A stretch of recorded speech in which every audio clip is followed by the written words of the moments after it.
자, 오늘 말씀은 계속해서 여러 잠언을 썼어요. 이 잠언서는 솔로몬이 3천 잠언을 썼는데 그 중에 1,000개가 잠언에 기록되어 있습니다. 2,000개는 다른 책들에 있는데 성경에 끼지를 못했습니다. 그런데 오늘 10장의 내용은 어떤 한 주제가 있는 게 아니라 여러 잠언을 막 1절, 2절, 3절, 4절 이렇게 막 번갈아 가면서 썼어요. 그래서 이걸 내용을 이렇게 나누어서 어디서 어디까지는 무슨 말씀입니다. 이렇게 말하기가 어려울 정도로 여러 잠언을 그냥 생각난 대로 썼습니다. 잠언, 이렇게 하니 생소한데 성도님들이 이렇게 생각하면 돼요. 명언. 철학자들이 훌륭한 말을 하면 그것을 명언이다 이렇게 말하는데 솔로몬도 지금 자기가 인생을 살고 자기의 지혜로 우리에게 명언을 주는 겁니다. 이 좋은 말이다. 꼭 기억해라. 그래서 1절 지혜로운 아들은 아비를 기쁘게 하거니와 미련한 아들은 어미의 근심이니라. 이 말은 지혜로운 아들은 부모에게 있어서 기쁘게 한다 이거죠. 그러니까 부모를 기쁘게 할 줄 아는 자식들은 남자나 여자나 하여간 자식은 그건 효도를 하는 자식이라 우리에게 말을 하죠. 그런 자식은 부모를 지혜롭다 이거죠. 지혜로운 사람이다. 부모를 기쁘게 하는 사람, 부모 속을 안 썩이고 부모 마음을 편하게 하고 부모를 기쁘게 하는 자식은 그건 지혜로운 자식이다. 근데 미련한 자식은 항상 부모를 근심시킨다. 나가서 엉뚱한 짓 하고 사고치고 이런 일들을 일으켜서 부모를 근심시킨다. 그러니까 부모를 근심시키는 자는 미련한 자식이다. 그래서 우리가 이제 초등학교, 중학교, 고등학교, 대학교 이렇게 다니면서 부모를 근심시키는 그런 자녀는 나중에 보면 크게 성공하지 못하는 것을 볼 수가 있어요. 왜? 부모를 생각지 못하는 그런 마음을 갖고 있기 때문에 그건 뭐냐? 가족은 서로 돕는 건데 자식도 크면 부모를 도와야 돼요. 어렸을 때는 부모한테 다 받아서 살지만 벌써 이제 중학생 정도만 돼도 내가 이런 나쁜 행동을 하면 우리 부모한테는 근심거리야. 우리 부모님을 내가 괴롭히는 거야. 그러니까 내가 이런 못된 행동을 하지 말아야지. 이렇게 해야 되는데 이런 생각 없이 계속 못된 행동을 한단 말이에요. 어제도 보니까 고등학생 하나가 자살해가지고 그 왕따 시킨 아이들 전부 다 붙들려 가더라고요. 사법 처리하겠다고 9명이나 되더라고. 뉴스에 보니까. 그래 이렇게 자기가 남을 막 괴롭히는데도 괴롭힌 줄 모르고 이렇게 하는 아이들이 있다는 거죠. 또 부모를 괴롭히는데 부모를 괴롭히지 못하는 이런 자식들은 솔로몬이 말하기를 그 미련한 자식이다. 자기밖에 모르니까. 이런 사람은 나중에 성인이 돼서도 결혼을 해도 자기밖에 몰라요. 왜? 남을 생각하고 남의 마음을 헤아리고 남을 이해하고 내 가족을 이해하고 가족을 내가 돕고 이런 생각이 아니라 모든 생각을 나 위주로 하게 되니까 부딪힘이 있고 어려움이 있고 그리고 상대방한테 미운 마음을 들게 하고 이런 일들이 벌어지는 거예요. 왜? 전부 다 나 위주로 생각하니까. 근데 성경에 보니까 서로 돕도록 되어 있어요. 가족은 서로 돕는 게 가족이다. 내가 좀 희생하고 내가 좀 어려움을 당해도 상대방을 도와주는 것이다. 이게 지혜로운 자식이다. 이게 지혜로운 자식. 이런 성품을 가진 사람은 결혼을 하든 직장에 가든 그래 내가 이 직장에 무슨 도움이 돼야지. 또 회사를 해도 내가 뭔가 좀 도움이 돼야지. 이런 생각을 갖고 일을 하니까 성공하게 된다는 거죠. 두 번째, 이와 같이 계속 이제 하는데 이거 다 오늘 아침에 할 수가 없고 4절로 갑니다. 손을 게으르게 놀리는 자는 가난하게 되고 손이 부지런한 자는 부하게 되느니라. 내 가난의 원인이 혹시 내가 게을러서 그런 거 아닌가 생각해 보세요. 내가 게을러서 내가 지금 가난하지 않은가. 내가 부지런하지 못해서 가난하지 않는가? 왜? 가난의 원인은 여러 가지가 있어요. 한 가지만 있는 게 아니에요. 게을러서 오는 가난도 있지만 욥처럼 마귀가 와서 시험을 주는 그런 가난도 있어요. 그런데 일단 가난의 원인을 볼 때 내가 게을러서 가난이 오는 것을 내가 발견하면 부지런해지면 되는 거거든요. 부지런하게 열심히 살면 되거든요. 솔로몬이 볼 때는 게으른 사람들은 보니까 다 가난하더라고요. 솔로몬이 볼 때 게으른 사람들을 봤더니 다 가난하더라. 그러니까 너희는 부지런한 사람이 되라. 그래서 잠을 적게 자라. 잠을 적게 자고 일을 많이 하는 사람이 되라. 그래서 일을 딱 시켜보니까 게으른 사람은 일을 안 하려고 하더라고요. 근데 부지런한 사람은 무슨 일이든지 열심히 하려고 그러더라고요. 일을. 솔로몬이 성전 짓는 일을 7년 반 했잖아요. 또 궁전 짓는 일도 그만큼 했고. 그러니까 오랜 세월을 건축을 했어요. 솔로몬은. 그 일을 시켜보니까 게으른 사람과 부지런한 사람이 구분이 되는 거예요. 부지런한 사람은 열심히 일을 하고 게으른 사람은 일을 제대로 안 하더라. 요령만 피우더라 이거죠. 그런 사람들은 다 가난하게 자가 되더라는 거죠. 오늘 우리는 이런 말씀들을 통해서 마음에 새겨야 돼요. 그래, 내가 게으르면 가난하게 되니까 이제부터는 부지런한 사람이 돼야 되겠다. 그래서 잠을 줄이자. 8시간을 다 자고 어떻게 내가 성공할 수 있느냐. 8시간 중에서 4시간으로 탁 줄이고 4시간은 공부해야 되겠다. 이런 사람들은 다 성공했어요.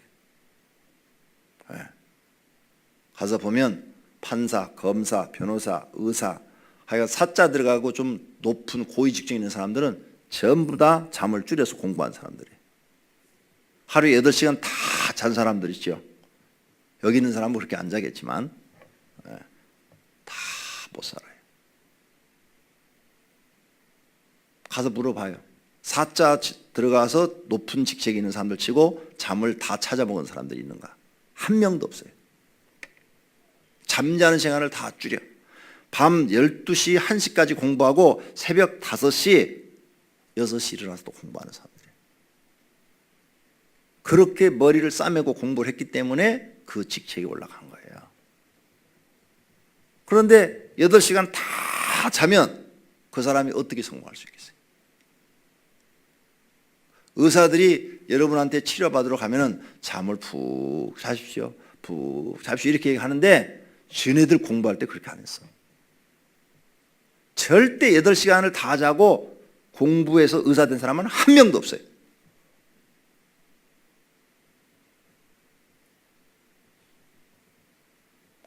그만큼 부지런해야 된다는 거예요. 부지런. 잠을 멀리하고 부지런해져야 된다는 거죠. 그러니까 여러분이 앞으로 성공하고 싶으면 잠을 줄이고 잠을 이겨내야 돼. 막 잠이 오면은 가서 세수를 하든지 온몸에다 찬물을 깨었든지 그런 강한 정신력 그리고 공부를 해야 돼. 그러면 이제 공부할 시간이 지나면 우리들은 어떻게 하느냐? 그러면 그 시간에 일어나서 뭔가 다른 일을 해야죠. 하나님께 기도를 하든지 성경책을 읽든지 그래서 내 영혼의 양식을 충분히 내게 집어넣든지 기도를 해서 성령의 경험을 하든지 아니면 집안의 일을 하든지 뭔가 이렇게 부지런해져야지. 요즘은 사람들이 막 좋게 너무너무 많이 쉬려고 그래요. 그런데 그 쉬는 게 좋은 게 아니에요. 결국은 가난해져요.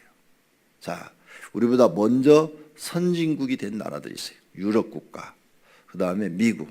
가난한 사람이 없는 것 같습니까? 난 유럽에 가서는 그 얘기 못 들었지만 유럽도 내가 공원에 가서 보니까 거지가 엄청 많습니다. 노숙자들이. 유럽의 여러 도시들을 가봤어요. 갔더니 공원에 거지들이 그렇게 많아. 노숙자들이. 민주주의라고 해서 잡아가지도 않아. 우리나라도 보면 노숙자들 공원에 저 서소문 공원에 가보니까 엄청 많더라고. 어디 의자 앉을 데가 없더구만. 무서워가지고. 가난한 사람 엄청 많아요. 내가 미국 처음 갔을 때 안내원이 그러더라고요. 미국의 거지가 3,000명이라고. 미국은 거지도 영어를 잘한다고 그러더라고요. 웃으시네. 그래도 웃으시는 분은 내가 지금 무슨 의도로 얘기하는지를 아시는 분이에요. 근데 정말 이제 호텔에서 막 나왔어요. 하와이야. 하와이 호텔에서 딱 나왔는데 호텔 바로 정문 바로 앞에 백인, 머리가 금발 여자야. 금발 여자, 할머니야. 이렇게 할머니 딱 보니까 한 60 정도, 그렇게 아주 늙은 할머니는 아니에요. 머리가 금발이에요. 얼굴도 보니까 너무 이쁘게 생겼어요. 60 정도 돼 보이는데, 할머니인데도. 근데 옷을 보니까 거지요. 옷을 보니까 거지. 그리고 지나가는 사람한테 동냥을 해. 백발의 여인도 동냥을 하더라고.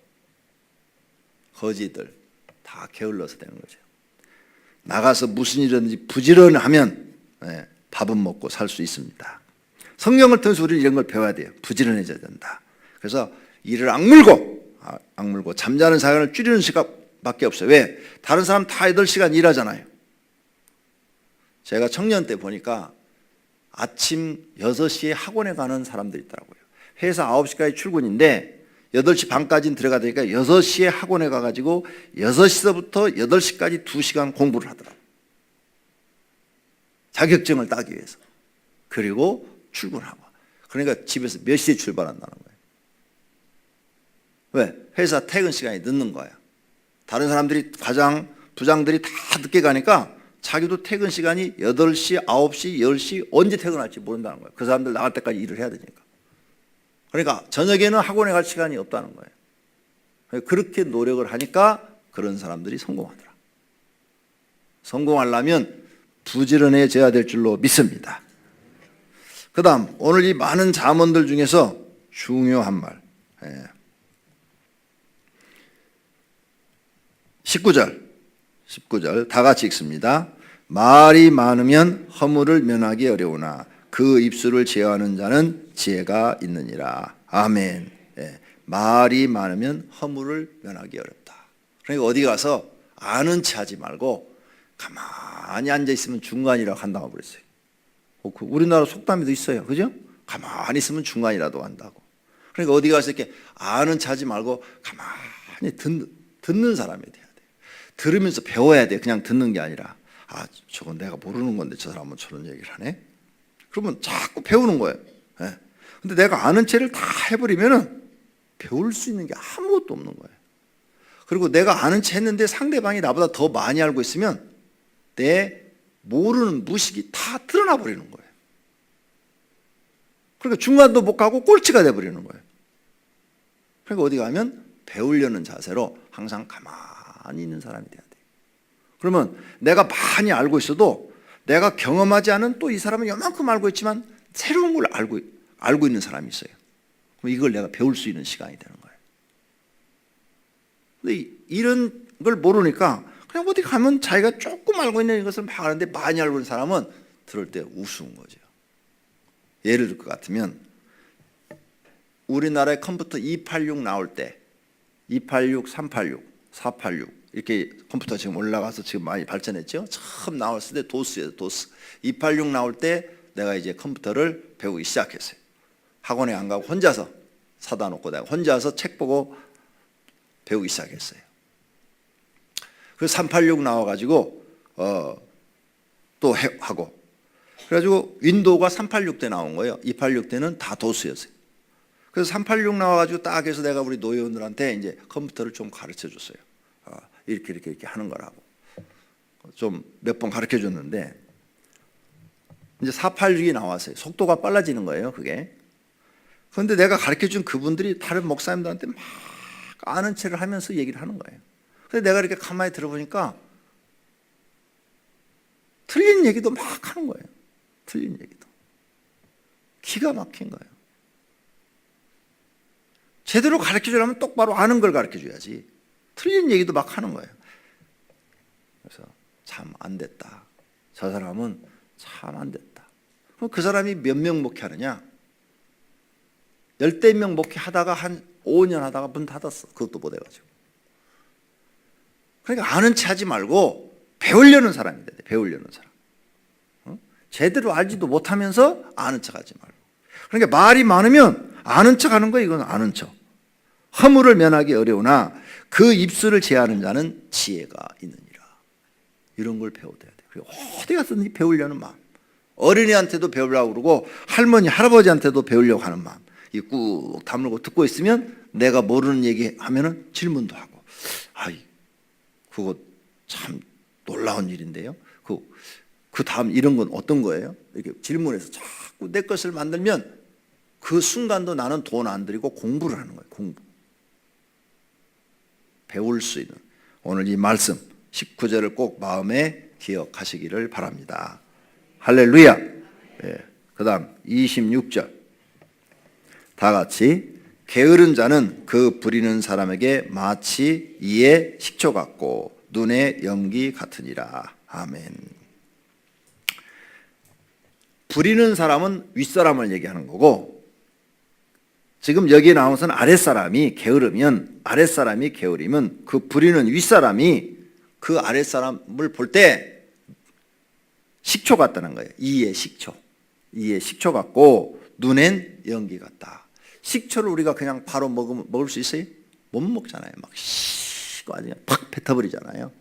근데 식초는 산성이거든요. 산성. 그래서 식초를 많이 먹으면 이빨이 썩는다고 그래요.